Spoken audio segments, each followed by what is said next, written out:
There are a lot of classes in D&D 5e. In this video, we're going to talk about the ones in the player's handbook to help you decide which class you should play. First, let's look at the roles. Now, the roles I'm about to give you are grossly misused. That's because a lot of the classes can fit into multiple categories, and they can fit into categories I am not going to discuss here. However, to keep it a little bit more simple for us, I've narrowed it down to 3 main categories, but this is just for the sake of making it quick and easy for beginners to choose one that fits their style. The 3 categories that I've narrowed this down to include offensive, support, and controllers. For offensive, we're talking about classes that are heavy hitters that deal a lot of damage. But do note that pretty much any class in D&D can do a lot of damage if you build them correctly. In general, this category doesn't use a lot of magic, and they tend to be easier to play, which is great for beginners. However, this can be boring to some of us who want to have a little bit more strategy than just run up and hit something. But if you are looking for spells and more strategy, there are subclasses in each of these to give you that. Next, I have support classes. These classes want to help everyone. They will buff the team and debuff the enemies, and they tend to use a lot of magic. If you're looking to help the party and not do a lot of damage, this group is going to be for you. All of these characters have the ability to heal, but they also offer a lot of other unique spells and abilities that can really change the tide for your team. The final category I have listed are the controllers. A lot of these in this group focus on spells. They do tend to be a little bit squishy, but they have a variety of play styles. Their versatility is what helps change the tide in battle and is one of the reasons why these are the classes to help win encounters for a team. Everything from picking off enemies from afar to putting up a wall of fire to funnel the enemies towards your barbarian. This group is perfect for changing the tide of battle. So let's talk about the offensive classes. Again, this is the group that's a little bit easier, but also is really good at doing damage. Obviously, the first one we'll talk about is the Barbarian. Literally, they are a tank. They are an offensive machine. They can hit all the things in a blinding rage. They have the best hit point die, making them very good defensively because they can take a lot of hits. They also can take a beating because with their rage ability, they get special resistances and immunities to certain types of damage. This is one of the more arguably easy classes to play. Next, we have Fighter. A fighter is very versatile because they are proficient in literally every weapon. This is great because that means you have the ability to customize it, whether now or later when you become more accomplished at the game. This customization can let you specialize or let you try a little bit of everything if you're not sure what you want. If you're hoping to eventually add magic to the mix, this is a good class to go with because they do have subclasses like Eldritch Knight that add some spellcasting abilities at later levels. The Fighter is also pretty easy to play as they don't have a lot of spellcasting abilities in the beginning, but they do have some abilities you need to keep track of, like Second Wind. Next, we have Monk. You run in and you hit things. The bigger thing is you don't have to worry about equipment because you just use your fists. You're highly mobile, meaning you can get to the battle before everybody else or scout ahead if that's something that you're into. Plus, with your key points, you have the ability to do really cool abilities just by punching things. You do have to manage your key points, but it's much easier than a lot of the spellcasters. This one is also a pretty easy one to play, like Barbarian. Next, we have a Rogue. This one is also pretty easy to play, but you have to remember they're pretty squishy and they're not ones to be up in combat 24/7. Instead, this type of character likes to stealth in, get in some sneak attack damage, and then bounce. Your main goal as a rogue is to try to get advantage on everything so that you can get that sweet sneak attack damage for some massive damage dealing. In my experience, this one is a little bit harder to play, so I'd mark this one as a medium just because of your sneak attack, but also it changes your bonus action so that you're allowed to do things that normally cost other players an action as a bonus action, and this can often be confusing for new players. However, if you're looking for that stealthy option that does a lot of damage, this is definitely a class for you. Finally, we have the Ranger. Ranger can fit really into any of these categories, but I put them in offensive because they can do a lot of damage. A Ranger is sort of a combination of a Druid and a fighter.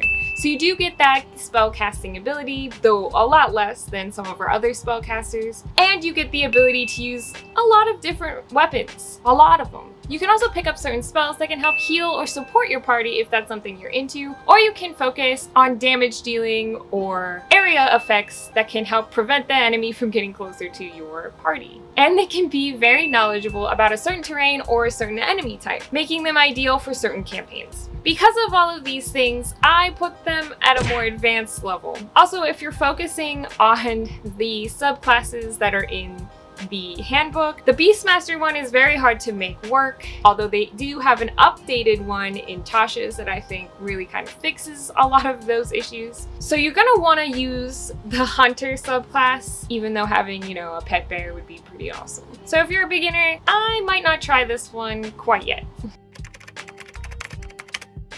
Next, we have the support classes. A lot of these are healers, and they tend to be able to buff your team, but debuff the enemy, making them essential for any party. At the top of the list, we have the obvious Clerics. This class is super useful to any party. You call upon the magic of your god to help you aid in protecting the party. Because of this, you know a lot of spells. A lot of them. That's a lot to keep track of, especially for beginner players. That said, clerics are also super customizable. Healing is not the only thing a cleric can do. They can boost damage, they can focus on debuffing the enemy, or they can just be super knowledgeable. All of these things make a cleric a very unique and necessary part of a party, but it's one of the more difficult ones to play. Next, we have Druids, which, if you can't tell, is my favorite. They can easily be offensive tanks or damage dealers, as well as controllers. However, because of their versatility, I've put them in the support category because of their ability to adapt to the situation and combat encounter. Obviously, your magic is natural.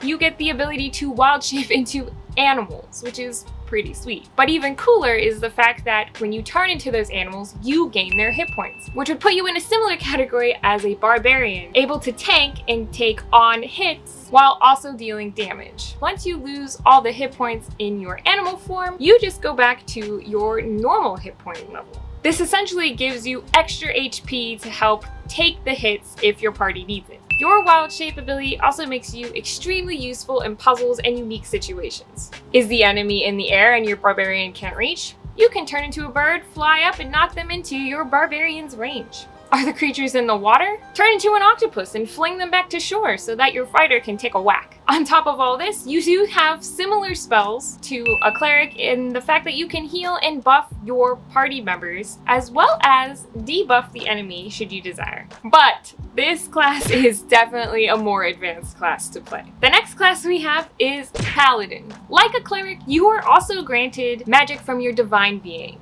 You're more of a cross between a fighter and a cleric. Since paladins serve under an oath, this can make it really hard for beginners to roleplay. For instance, if you're a paladin of justice, you might not want to kill every enemy that you see. You might need a reason to hurt something. Despite that, they are very useful in a variety of scenarios. They can not only heal other players and bring incapacitated players back up with their lay on hands, they can also buff your party and debuff the enemy just like the rest of the classes in this group. They also have Smite, which makes their damage extra effective and makes them really good against things like creatures that are undead. Honestly, playing as a paladin isn't very hard. The hard part is role-playing as a paladin. Lastly, in this class, we have the Bard. They also have quite a few spells, and spellcasting is notoriously hard. You essentially use magic to heal, to buff, to debuff, and to wreak havoc. Not only that, but you're literally good at all the things. With an ability like Jack of all trades, you get a bonus even if you're not proficient in it. These ones are also really easy to roleplay and fun to roleplay. They also have tons of spells that affect a large area, so you may be able to slow all of the enemy down or put everybody to sleep. They do have less spells and abilities to keep track of than the other members in this group, so if you're looking to play a support character but aren't sure as a beginner which one is right for you, you might want to consider a Bard. The Bard out of this group is easiest to play, but I still put them at a medium level.